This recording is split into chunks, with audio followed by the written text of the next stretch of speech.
Hello, അപ്പോഴേ കഴിഞ്ഞ ഞായറാഴ്ച നമുക്ക് 50 പേർക്കുള്ള മീൻകറിയുടെ ഓർഡർ ഉണ്ടാകുന്നില്ലേ. ആ സമയത്ത് ഞങ്ങൾ വൈപ്പിനി പോയി മീൻ മേടിച്ച കാര്യം പറഞ്ഞില്ലേ. അപ്പോൾ ഒരു തല കണ്ട കാര്യം പറഞ്ഞില്ലായിരുന്നു. തലേന്ന് പറഞ്ഞാൽ വേറെ എവിടെയും തലയില്ല കേട്ടോ, മീൻ തലയുടെ കാര്യമായിട്ടാണ് ഞാൻ പറഞ്ഞത്. അപ്പം നമ്മൾ വീട്ടിലേക്ക് വേണ്ടിയിട്ട് വാങ്ങിച്ചിട്ടാ. അപ്പോൾ ചേട്ടായി പറഞ്ഞ് നീ വീട്ടിൽ കൊണ്ടിട്ട് കറിയൊന്നും വെക്കാൻ നിൽക്കണ്ട, എന്തായാലും ഇവിടെ വെച്ച് എല്ലാ പണിയും ചെയ്യണുണ്ടല്ലോ. ആ കൂട്ടത്തിൽ കൂടി ഈ ഒരു മീൻ തല ഇവിടെ വെച്ച് തന്നെ കറി വെക്കും, അപ്പം നിനക്കൊരു വീഡിയോ എടുക്കാന്ന് പറഞ്ഞിട്ടാ. ചേട്ടായി എന്നോട് പറഞ്ഞു അന്നൊരു ദിവസം നമ്മളൊരു ഹോട്ടലിൽ നിന്ന് കഴിച്ചില്ലേ വലിയൊരു തല, അതേപോലെ വെക്കുന്നു പറഞ്ഞു. വെട്ടിക്കണ്ടിക്കണ്ട് നിൽക്കുന്നു. ഞാൻ പറയുന്നു പോ മനുഷ്യ, അങ്ങനെയൊന്നും വെക്കാൻ നിൽക്കണ്ട, നമുക്കിത് വെട്ടിക്കണ്ടിച്ചൊക്കെ എടുക്കാമെന്ന് പറയട്ടാ. അങ്ങനെ കാണുമ്പോൾ തന്നെ നമുക്ക് എന്തോ പോലെ ഇരിക്കും. അപ്പോൾ അതേ ഇത് കേരത്തല ഉണ്ട വാങ്ങിച്ചത്, വെറും 150 രൂപ കണ്ട് ഒരു കേരത്തല ഞാൻ വാങ്ങിച്ചത്. അപ്പോൾ അതേ തലക്കറി വെക്കാനായിട്ട് ചട്ടിയിലേക്ക് ലേശം വെളിച്ചെണ്ണ ഒഴിച്ചു കൊടുത്തിട്ടുണ്ട്. ഇപ്പോഴാണെങ്കിൽ വെളിച്ചെണ്ണയുടെ വില ഓർത്താൽ ലേശം തന്നെ ഒഴിക്കാൻ തോന്നുള്ളൂ. പിന്നെ വെളിച്ചെണ്ണ കുറച്ച് ഒഴിച്ചത് കൊണ്ടിട്ട് ടേസ്റ്റ് ഒന്നും കുറയുന്നില്ല കേട്ടോ. വെളിച്ചെണ്ണയിലൊന്നുമല്ല ടേസ്റ്റ് ഇരിക്കുന്നത്, നമ്മൾ വെക്കണ പോലെ ഇരിക്കും കറികളുടെയൊക്കെ ടേസ്റ്റ്. അപ്പോൾ അത് വെളിച്ചെണ്ണ ചൂടായപ്പോൾ ലേശം ഉലുവ പൊട്ടിച്ചു കൊടുത്തിട്ടുണ്ട്. അതിനുശേഷം ഇഞ്ചിയും വെളുത്തുള്ളി പച്ചമുളക് പിന്നെ ഉള്ളി ഇതെല്ലാം കൂടി മിക്സിയിലിട്ട് ചതച്ചതും കൂടി ചേർത്ത് കൊടുത്തിട്ടുണ്ട്. ഇനി ഇതിലേക്ക് കുറച്ച് കറിവേപ്പിലയും കൂടി ചേർത്ത് കൊടുക്കും. അപ്പം നമ്മൾ തലക്കറിയൊക്കെ വെക്കുമ്പോഴല്ലേ ആ ചൂടോടുകൂടി തന്നെ കഴിക്കുള്ളൂ.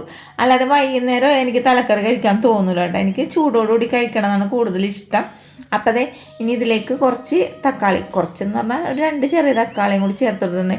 ചില ആൾക്കാരൊന്നും തലക്കറിയിലൊന്നും തക്കാളി ഇടൂല കേട്ടോ, പക്ഷെ ഞാൻ ഇടാറുണ്ട്. അപ്പോൾ ഇതെല്ലാം കൂടി വഴറ്റിയതിന് ശേഷം ഞാൻ ഇതിലേക്ക് മുളക് പൊടിയാണ് ചേർത്ത് കൊടുത്തേക്കണം. അപ്പം നമ്മൾ തലയൊക്കെ എടുക്കണ പോലെ ഇരിക്കട്ടെ മുളക് പൊടിയുടെ അളവ്, ഇതിനൊക്കെ ഒന്നും പ്രത്യേകിച്ച് അളവൊന്നുമില്ല. പിന്നെ മഞ്ഞൾപ്പൊടി അതേപോലെ തന്നെ ലേശം മല്ലിപ്പൊടിയും കൂടി ചേർത്തിട്ടുണ്ട്. എന്നിട്ട് എല്ലാം കൂടി നന്നായിട്ടൊന്ന് മൂപ്പിച്ചെടുക്കണം. പിന്നെ നന്നായിട്ട് മസാലയൊക്കെ മൂത്ത് കിട്ടിയതിന് ശേഷം നമുക്കിതിലേക്ക് വെള്ളം ചേർത്ത് കൊടുക്കാം. തലക്കറിയൊക്കെ വെക്കുമ്പോൾ കേരയുടെ തല നല്ലതായിരിക്കും, പിന്നെ അതേപോലെ മോദയുടെ തലയില്ലേ. പക്ഷെ മോതിര തല നല്ലതാണ്, പക്ഷേ എങ്കിൽ അതിന് നല്ല നെയ്യായിരിക്കും മോതിര തലക്ക്. അപ്പോൾ അതുകൊണ്ടിട്ട് തന്നെ ഞാൻ 2 പ്രാവശ്യം വാങ്ങിച്ചിട്ട് എനിക്ക് ആ നെയ്യ് കുറേ അങ്ങോട്ടാകുമ്പോഴേ നമുക്ക് മത്തിച്ചു പോകും. അപ്പോൾ ഞാൻ പിന്നെ കേരത്തലയുണ്ട വാങ്ങിക്കാറ്. പിന്നെ ഇതിലേക്ക് ആവശ്യത്തിനുള്ള ഉപ്പും പിന്നെ അതേപോലെ പുളി വെള്ളത്തിലിട്ട് കൊടുത്തിട്ടുണ്ടായിരുന്നു, അതും കൂടി ഇട്ട് കൊടുത്തിട്ടുണ്ട്. ഇനി നമുക്കിതൊന്ന് തിളച്ചിട്ട് തലയൊക്കെ വാരിയിട്ട് കൊടുക്കാം. തലക്കറി വെക്കുമ്പോൾ മാത്രം അധികം വെള്ളം ഒഴിക്കാറില്ല കേട്ടോ ചാറിന് വേണ്ടിയിട്ട്. കാരണം എന്താണെന്ന് വെച്ചാൽ നമ്മളിത് നന്നായിട്ടൊന്ന് പറ്റിച്ചെടുക്കണ പോലെയാണ് കറി വെച്ചെടുക്കുന്നത്. അപ്പോൾ അതേ തലയൊക്കെ ഇങ്ങനെ ഇട്ട് കൊടുത്തതിന് ശേഷം നമ്മൾ കയ്യിൽ ഉപയോഗിച്ചിട്ടൊന്ന് ചാറക്കില്ല അതിൻ്റെ മുകളിലൊക്കെ ഇങ്ങനെ ആക്കി കൊടുക്കണം കേട്ടോ. അങ്ങനെ കുറേ സമയത്തിന് ശേഷം ഞാനിപ്പോൾ മൂടിയൊക്കെ തുറന്ന് നോക്കിയപ്പോൾ അതേ തലയൊക്കെ കിടന്ന് നന്നായിട്ട് തിളക്കുന്നുണ്ട് കേട്ടോ. സത്യം പറയുന്നത് കഴിഞ്ഞ ഞായറാഴ്ചയാണ് ഇത് വെച്ചെങ്കിലും ഇപ്പം എനിക്ക് കണ്ടിട്ട് കൊതിയായിട്ട് വല്ല കേട്ടോ. സത്യം ഒരു തല കിട്ടിയിരുന്നെങ്കിൽ ഇപ്പോൾ വെക്കാമായിരുന്നതൊക്കെ എന്നെ ആലോചിക്കേണ്ട കേട്ടോ. പക്ഷെ എവിടെ നിന്നിട്ടാണല്ലോ ഈ സമയത്ത്. കറിയുടെ ഉപ്പും പുളിയൊക്കെ കറക്റ്റായിരുന്നുണ്ട. പിന്നെ ഇറക്കുന്ന സമയത്ത് ലേശം പച്ച വെളിച്ചെണ്ണയും പച്ച കറിവേപ്പിലയും കൂടി ഞാൻ ഇട്ട് കൊടുത്തിട്ടാ. എന്താണെന്നറിയോ, ഇങ്ങനെ ചെയ്തിട്ടില്ലേ ഒന്ന് മൂടി വെക്കണം.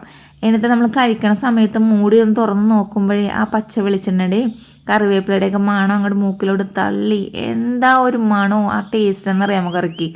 അപ്പോൾ അത് ഇറക്കി വെച്ചിട്ട് സാധനം ഇങ്ങനെ തുള്ളലാണ് കേട്ടോ. സത്യം പറഞ്ഞാൽ അടിപൊളി ടേസ്റ്റായിരുന്നു കേട്ടോ ഈ ഒരു തലക്കറിക്ക്, സൂപ്പറായിരുന്നു. അപ്പോൾ അതേ ഇത്രയുള്ള നമ്മുടെ തലക്കറിയുടെ വീഡിയോ ഇഷ്ടപ്പെട്ടാൽ ഇങ്ങനെ തലയൊക്കെ കൂട്ടുന്ന ആൾക്കാർ ഉണ്ടാക്കി നോക്കണം. അതേപോലെ തന്നെ ചാനൽ സപ്പോർട്ട് ചെയ്തിട്ടുണ്ട്, സപ്പോർട്ട് ചെയ്യാൻ, ലൈക്ക് ചെയ്യാനും ഷെയർ ചെയ്യണം. നെക്സ്റ്റ് വീഡിയോ ഇട്ട് കാണാം. താങ്ക്